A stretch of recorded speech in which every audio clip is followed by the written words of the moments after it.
Problems with the vendors. Do you think vendors necessarily want to vend? They want to feed their families, they want to eat, they want jobs, and those jobs are not available. And if the budget were to address that essential issue, it would be wonderful, but I seriously doubt it. If I can get back to the party, would you say that your party has grown since your launch back a couple years ago? Would you say that you have more of a massive support base, probably in all regions, coming this time around? That is the correct position that we feel about the party. We feel that that is an accurate representation. We have now gotten to be a national household name all across the country.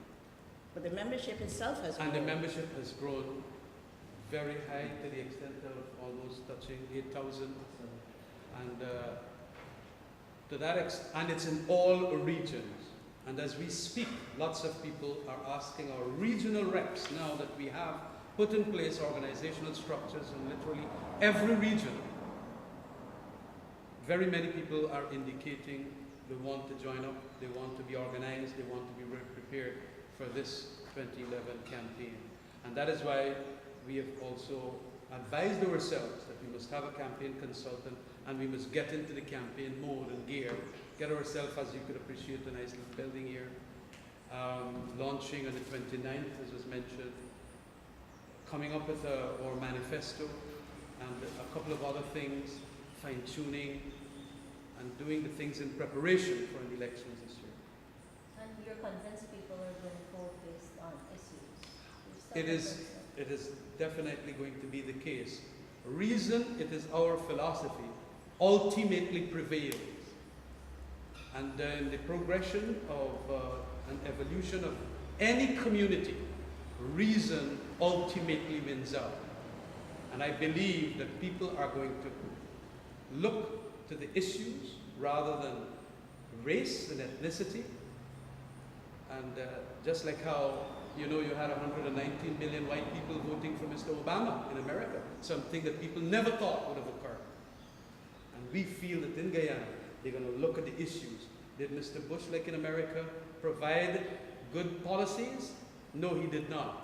So let's get on with it, change the administration. We feel a lot of Guyanese. And we have gone into the East Indian areas, if I may say so, like Bath Settlement and Port Morant and Albion. And I was only yesterday in Leguan. And they have indicated very emphatically that yes, we have to change this time. We have been fooled all the time, especially by the PPP administration and their grand corruption. And they want that change. And we feel that it is going to come the Alliance for Change way. If you have such a strong penetration of young people into your party as you claim, why isn't it reflected in probably your leadership position? And I mean no offense to the young people sitting in the head. Because these are elected officials. The young people are out there in our membership, but when we have, let's say, meetings of this nature and press conferences, we would rather the senior leadership of the party be here to answer the questions. But if you come to our launch, I'm certain you're going to see quite a lot of young people. And if you even would, you know, do your little surveys, you're going to find out that young people are very supportive of the Alliance for Change. If I could ask, Amar Pan Kaichor, you spoke about the repetitive nature of the budget and joblessness in the country. Could you briefly say what would be the central tenets of the AFC's economic strategy to rescue Guyana from the economic doldrums it found itself in? Yeah, well, we're going to largely explain that at the campaign's launch this 29. But let me just first of all state, a very core pillar of it will be bringing a halt to corruption. We believe that over 12 to 15 billion dollars are wasted through substandard works, kickbacks from contractors to senior members of this government, and to a large extent, literally, inefficiencies. when providing for the contracts for infrastructural works and services. And we feel that that money, if spent efficiently to do the necessary infrastructural work which helps investment, can go a far way. We also feel that we have to bring in investors into this country and also make local Guyanese more facilitated with investment projects so that they can create jobs, as Sheila mentioned. And that is to lessen the taxation levels. That's fundamental. So stopping corruption and now reducing the high levels of taxation will be those two fundamental pillars. There are more, but I'm just giving you a peep into what we're going to launch. Fundamental taxation from 45 and 35 to relevant levels that are going to ensure that entrepreneurs want to invest their money rather than just putting it into the banks where hardly they have money, have interest. Would an AFC government reduce 16% VAT? We have made it public already that indeed the Alliance for Change will do so. At my convention speech, I made that commitment that it will be done.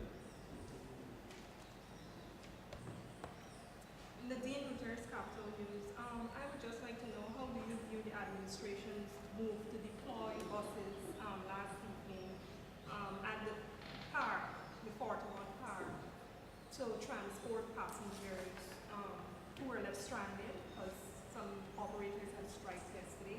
And do you think do you think a minister has the power to make such a decision without the permission of the traffic authority? Well, I'd like to say that a government that steps in a moment of crisis is what really government should be doing. And whether or not you need to consult the chief traffic officer before you deploy buses, I don't believe that that's a policing function. And it brings us to the larger question, and that is the role of government or the state in transportation. I believe, and we believe, that transportation in Ghana is unregulated.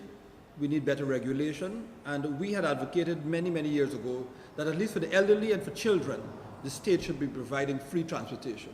For retirees and for school children up to the age of, say, 5th form, free transportation should be provided. So I believe it was not necessarily a bad initiative to get people off the streets. They needed to get home, but it obviously cries out for better management of the sector and more communication or better communication with the operators and with the organizers and the owners even. So it's something that had to get done. And I would like to add one other proviso, that they pay great attention to safety issues. Yeah. Because the issue of public transportation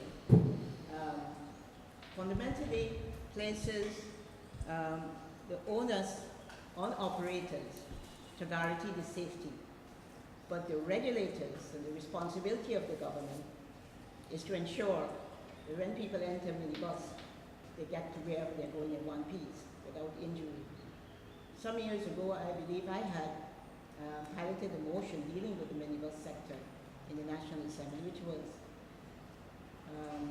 accorded unilateral support, not unilateral support, I mean unanimous support in the National Assembly. But it never ever got the attention that it ought to have gotten, because it called on the administration to deal with best practices for the sector. But like so many other things, it's sitting somewhere on the shelf and it hasn't been given the appropriate attention. So what we're seeing is the fallout from a lack of appropriate policies being put in place to deal with some of the prevalent aspects that manifest from time to time in a sector like the public transportation sector. The will needs to exist to deal with these issues in a holistic manner. Not necessarily when a problem surfaces, you run and you